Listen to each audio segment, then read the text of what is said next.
Welcome, dear friends and first-time viewers, to another fascinating Let's Play.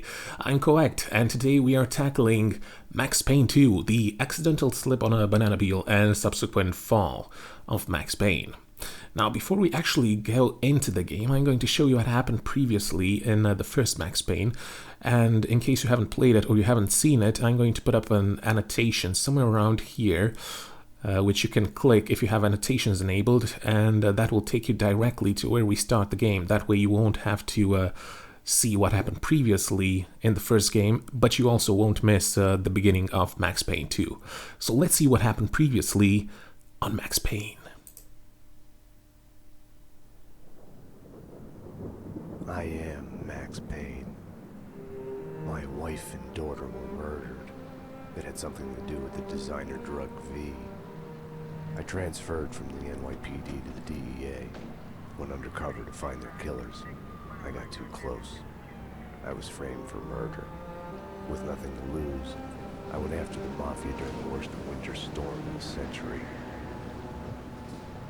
My first stop was Vinny Gagnetti, a lowlife in the habit of taking his frustrations out on underage call girls. I left him bleeding in an alley after I'd gotten what I wanted out of him. I met Mona Sachs in a gothic nightclub, Ragnarok. She was a hired killer. We were after the same man, her sister's sadistic husband. I was drawn to her for all the wrong reasons. I made a deal with Vladimir Lem. The Russian was a smooth operator. He helped me get to the mob boss I was after, but I was in over my head. The government was involved. As always. A mystery man called Alfred Woden told me the name of my real enemy, Nicole Horn. Woden and Horn were both members of a secret society, the Inner Circle. She was behind V, behind everything. While working for the DA, my wife had accidentally seen papers that incriminated Horn. Woden promised to take care of the charges against me if I took Horn out. Deputy Chief Jim Bravura of the NYPD was trailing me by the empty shell casings that I left behind. Gunshots made me deaf to the sirens, but they couldn't drown the sobs of my dead wife. Mona sided with me against Horn. She took a bullet for that. Her body disappeared behind closing elevator doors. I killed Horn. I gave myself up to the police. I had enough evidence against Woden to know that he'd keep his promise. I lied to myself that it was over. I was still alive. My loved ones were still dead. It wasn't over.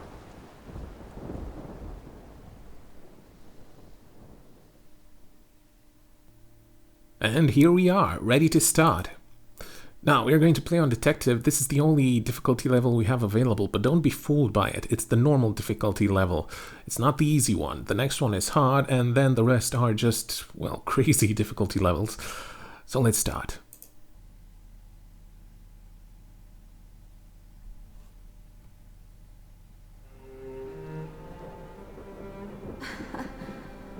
God, I turned out to be such a damsel in distress. They were all dead. Love kills. Did I love her? Was there a choice? The past is a gaping hole. You try to run from it. The more you run, the deeper, more terrible it grows behind you. Its edges yawning at your heels. Your only chance is to turn around and face it. We are at the scene. Repeat, we are at the scene. But it's like looking down into the grave of your love. Check the area. Hold your fire. Or kissing the mouth of a gun.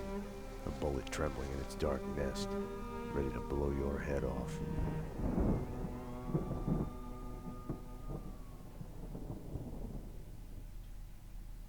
We're losing him. Multiple gunshot wounds. Pupils blown, head trauma, God only knows what else. He's in shock. Start 2 large bore IVs, get him to ICU. He's not responding. This guy is a train wreck. We're losing him. When I woke up in the hospital earlier tonight, I thought it couldn't get any worse. I opened my eyes, and everything slid into focus. She was dead.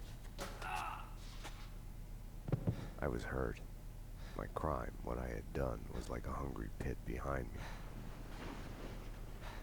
I had to run, get as far away from it as possible.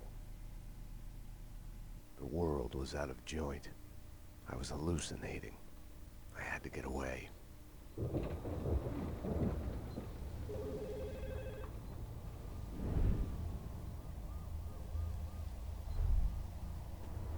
Max, the route's clear. Allow me to present Max Payne. Max. Dearest of all friends. Payne? It's yours. Max. Sorry I woke you. Hey, run! Max Payne, the man himself, all injured. But first, a word about the interface. Now, in the lower left corner, we have the Max Payne icon, and right now, as you can see, we are half hurt. Now, when that thing turns up completely red, we are dead. Then we have an hourglass, which represents the amount of bullet time we have, and we will get to that a bit later. And I just picked up 2 bottles of painkillers, which, contrary to what the name suggests, do not kill Max Payne, but they actually heal him. So that's about it for the interface right now. Anyone there? Back off, Payne.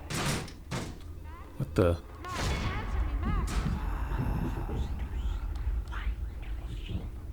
I'm so afraid of me. Oh yeah. That's what we want.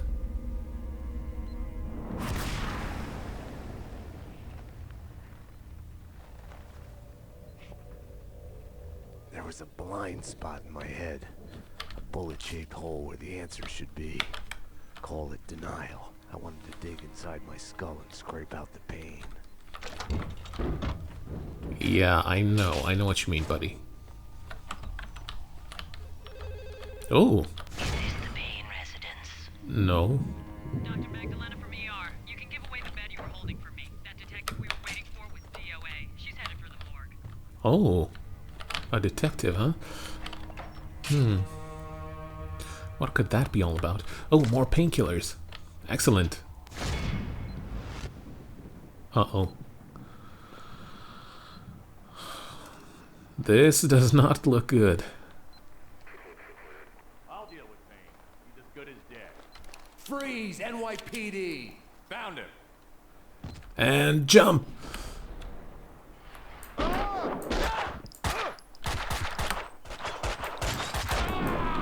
There we go. Yeah, very nice physics here. At the time of the game's release in 2004, this was one of the most advanced physics engines to be seen.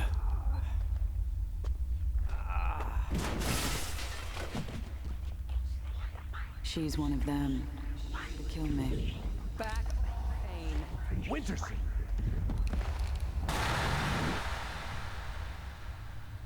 This is getting stranger and stranger. It's always a good idea to check in these lockers because you never know what they might contain. Some ammo, some painkillers, and all sorts of goodies. Possibly even new weapons altogether. Well, maybe not here in the hospital, but, well, you get the idea. Ooh, nice weather effects. Okay, guys. Now, up ahead, there's going to be an episode of a TV show. There are actually a few marathons going on TV right now, and I'm going to watch every one of these episodes as we come across the TV. So I'll put up an annotation, and if you have annotations enabled, you can just click on it to skip ahead to where the episodes end. It only lasts for about a minute, and that way you can skip ahead without actually losing progress, which we will be doing inside the game. Now, these are all very nice drawings. I suspect that they are drawings made by the children of the producers, but anyway, let's get going. Their black van took me out of the city. The countryside was sickeningly pretty. The sun setting on a sweet summer day, rain sparkling on grass, birds in the trees, children playing.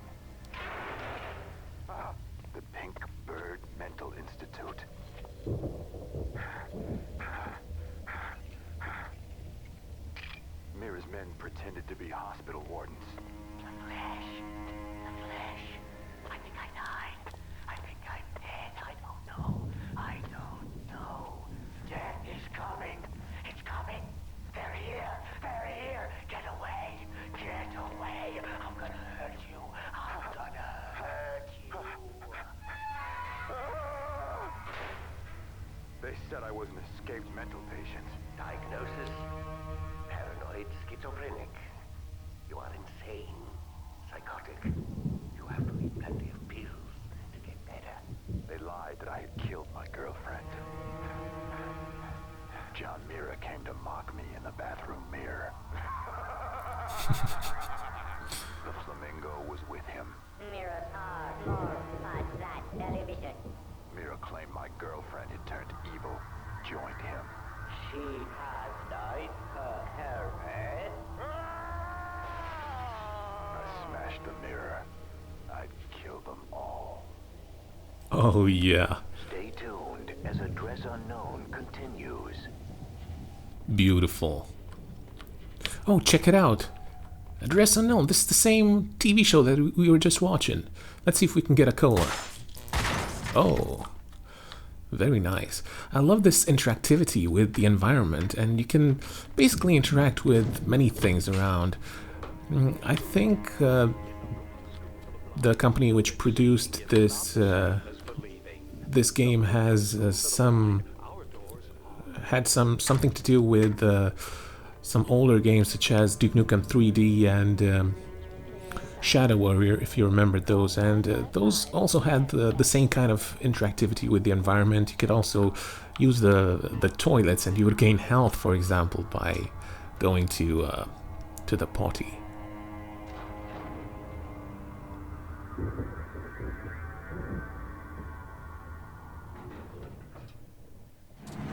Here we are. Oh. Payne! Yeah?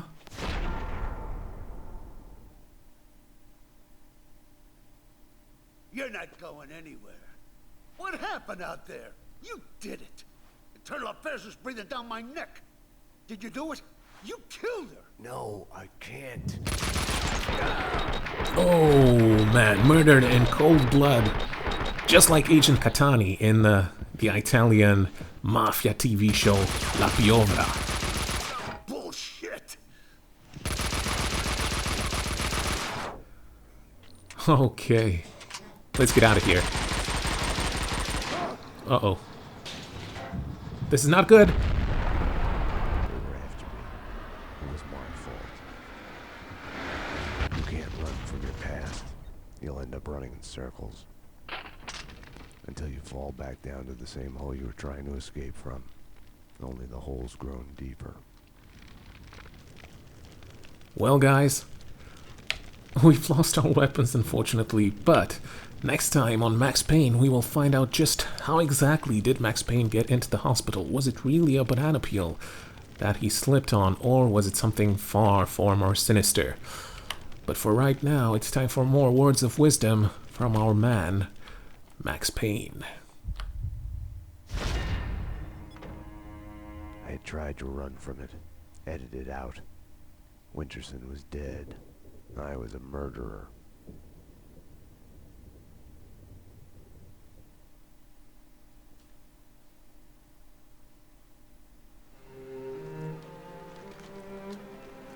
A false start.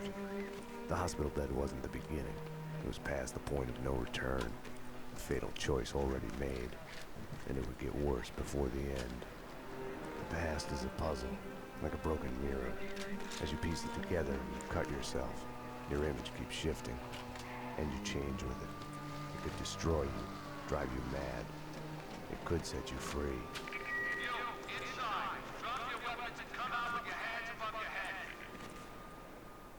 You'll see the choices you didn't know you'd made, like staying at work late to chat with a friend, instead of hurrying home to your family. Fan out, people. Circle around. Cover all the exits. Kissing her, I think of the cold laws of cause and effect. Where are those extra units? Call the Central. We need every available unit here now. I am afraid, but I start again from the beginning. Trace my own steps to the scene of the crime.